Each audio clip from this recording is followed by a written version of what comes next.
वीरवार को state pollution control board की एक अहम बैठक बीबीएनआई कार्यालय झाड़माजरी में संपन्न हुई, जिसमें member secretary pollution control board Anil Joshi विशेष तौर पर उपस्थित हुई, जबकि बैठक में central pollution control board Delhi से दीप्ति भी उपस्थित रही। बैठक में बीबीएन के औद्योगिक संगठनों के प्रतिनिधियों व उद्योगपतियों ने लिया हिस्सा और हजार्ड्स वेस्ट समेत प्रदूषण से जुड़े अन्य अहम मुद्दों पर चर्चा हुई। इस दौरान सेंट्रल पॉल्यूशन कंट्रोल बोर्ड के अधिकारी दीप्ति ने हजार्ड्स वेस्ट की मॉनिटरिंग के लिए बनाई गई ऑनलाइन वेबसाइट की विस्तारपूर्वक जानकारी भी दी। दीप्ति ने प्रोजेक्टर के माध्यम से उपस्थित उद्योगों के जनप्रतिनिधियों को वेबसाइट से संबंधित सारी जानकारी दी और बताया कि किस तरह से उद्योग द्वारा हजार्ड्स वेस्ट की जानकारी वेबसाइट पर भरी जाएगी, जिससे पॉल्यूशन कंट्रोल बोर्ड द्वारा उद्योगों से निकलने वाले हजार्ड्स वेस्ट की मॉनिटरिंग हो सके। इस दौरान उपस्थित जनप्रतिनिधियों के सवालों के जवाब देने के साथ साथ अन्य अहम जानकारियां भी उद्यमियों के साथ साझा की गई। स्टेट पॉल्यूशन कंट्रोल बोर्ड के मेंबर सेक्रेटरी अनिल जोशी ने कहा कि उद्योगों की समस्याओं के निराकरण के लिए बोर्ड हमेशा कृत संकल्प है और जो भी दिक्कतें पेश आ रही हैं उनका तुरंत निवारण किया जाएगा। उन्होंने कहा कि विभागों व उद्योगों के बीच बेहतर तालमेल जरूरी है ताकि हमारे इस औद्योगिक क्षेत्र को भी सुरक्षित रखा जा सके। उन्होंने कहा कि उद्यमी स्वयं भी सुबह से शाम तक बीबीएन में रहते हैं और उनकी भी जिम्मेदारी बनती है कि पर्यावरण को सुरक्षित रखा जा सके। अनिल जोशी ने विभाग के अधिकारियों को भी सख्त निर्देश दिए कि वह फील्ड में जाकर पूरी निगाह रखें और कहीं से भी शिकायत आने पर तुरंत मौके पर जाकर कार्रवाई अमल में लाएं। उन्होंने कहा कि प्रदूषण मानकों की अवहेलना किसी कीमत पर बर्दाश्त नहीं होगी और पर्यावरण को सुरक्षित रखना हम सबका सामूहिक दायित्व है। इस दौरान सेंट्रल पॉल्यूशन कंट्रोल बोर्ड के अधिकारी दीप्ति, प्रदूषण कंट्रोल बोर्ड के सदस्य सचिव अनिल जोशी, एक्सीएन प्रवीण गुप्ता, बीबीएनआई के अध्यक्ष राजीव अग्रवाल, लघु उद्योग संघ के अध्यक्ष अशोक राणा, बीबीएनआई के उपाध्यक्ष ए.के. पुरी, संजीव शर्मा समेत विभिन्न उद्योगों के प्रतिनिधि व उद्योगपति मौजूद रहे। जो है उद्योगों पे जो है वॉच रखी जाएगी या जिस तरह से ये डिस्पोज ऑफ किया जाएगा, कहाँ कहाँ के एरिया जो है इसमें चयनित किए जाएंगे और किस तरह से जो है आगे की वर्किंग रहेगी उस बारे में। देखिए, जैसे अभी हमारे अमित साहब ने बोला हिमाचल पोल्यूशन कंट्रोल बोर्ड का कि ट्रैकिंग सिस्टम इंडस्ट्री के लिए भी इम्पॉर्टेंट है और रेगुलेटर के लिए। इंडस्ट्री को भी अपना देख पाएंगे कि कहाँ उनका वेस्ट गया है, कितना जनरेट किया गया है, किस तरह से वो मैनेज कर रहे हैं, किसके पास पहुँचाया गया है। अगर वो पहुँचाने में कोई रास्ते के दौरान कोई ऐसा चीज़ हुई कि वो पहुँचा नहीं है तो उस पर भी वो देख सकेंगे, एक्शन ले सकेंगे और रेगुलेटर को भी इंफॉर्मेशन दे सकेंगे। इसके अलावा रेगुलेटर को अगर लगता है कि कुछ इंफॉर्मेशन में गड़बड़ है उसको लेकर भी वो लोग स्टेट बोर्ड जो है एक्शन ले सकेंगे। तो ये दोनों के लिए ही इक्वली इम्पॉर्टेंट है और ये आपको आगे चलकर बहुत मदद करेगा। एक आम नागरिक को भी पता चल पाएगा कि किस तरह से कितना स्टेट जनरेट कर रहा है और कितना मैनेज कर रहा है। तो ये हमारा पोर्टल का पूरा हमने प्रावधान रखा हुआ है कि किस तरह से हम इसको मैनेज कर सकते हैं हजार्डस वेस्ट। आज की जो वर्कशॉप थी मेनली फोकस था कि हजार्डस वेस्ट मैनेजमेंट कॉम्प्लेक्स में कैसे अगर कोई हजार्डस वेस्ट वहाँ से निकलता है वो जहाँ वो जाना है तो ट्रीटमेंट स्टोरेज फैसिलिटीज हमारे पास वो यहाँ पर मौजूद है। हमारे पास यहाँ पर रजिस्टर्ड रिसाइकलर्स मौजूद है।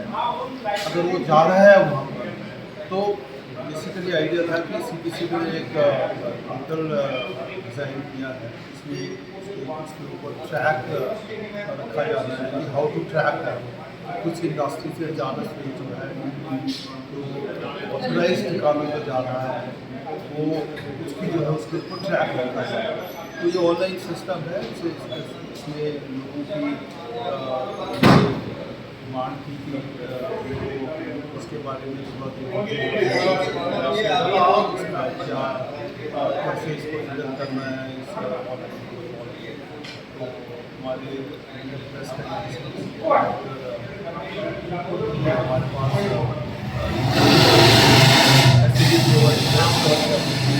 नंबर आए और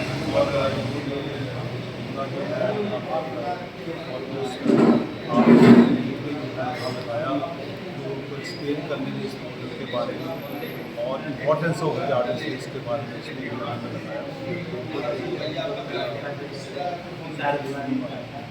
तो गुजार है कि ये हमारे प्रेस भी यहाँ आए और ऑर्गेनाइज हुई। फॉरवर्ड टू हैव सिस्टम जहाँ पर हजार्डस वेस्ट के कोई इस तरह से कोई इशूज वो अब properly I think we will have to track and ensuring its proper. Sir एक अभी हाल ही में एक सर खबरें भी लगी है कि जो वाटर लेवल जो हमारा पीवीएम का पत्ती वाला का है वो ख़राब हो रहा है और उसमें कैंसर जैसे पदार्थ जो है पाए जा रहे हैं। तो इसके लिए क्या सर अभी तक कोई जवाब जो है पीसीबी की तरफ से नहीं दिया गया है इस बारे में कि वो जांच की गई है? कोई भी जो न्यूज़ आती है, हमें कोई भी न्यूज़ आती है, हम उसको जो है न्यूज़ तो कहीं से भी आ सकती है, तो हम उसको बेसिकली जो हमारा जो नॉर्मल प्रोसीजर है हम उसको वेरीफाई करते हैं। हमारे फील्ड फंक्शनलिस्ट द्वारा, हमारे एक्सपर्ट्स है जो इसमें हैं उनके द्वारा वेरीफाई किया जाता है और हमें ज़रूरत महसूस हो कि और एक्सटेंडेड एजेंसी को यूज़ करें वो हम उसको यूज़ करते हैं। Then we come up with our findings और उसके ऊपर जो है न्यूज़ को अगर हमें लगा कि न्यूज़ जो है ये सही न्यूज़ है तो course of action further course of sir उसमें क्या कार्रवाई की गई है जो वो भी बेसिकली जो चला हुआ है क्योंकि लोग यहाँ जानना चाह रहे हैं जो यहाँ के स्थायी निवासी हैं क्योंकि उनको कैंसर जैसे बीमारी का खतरा जो है सताने लग गया। नहीं अभी आउटराइटली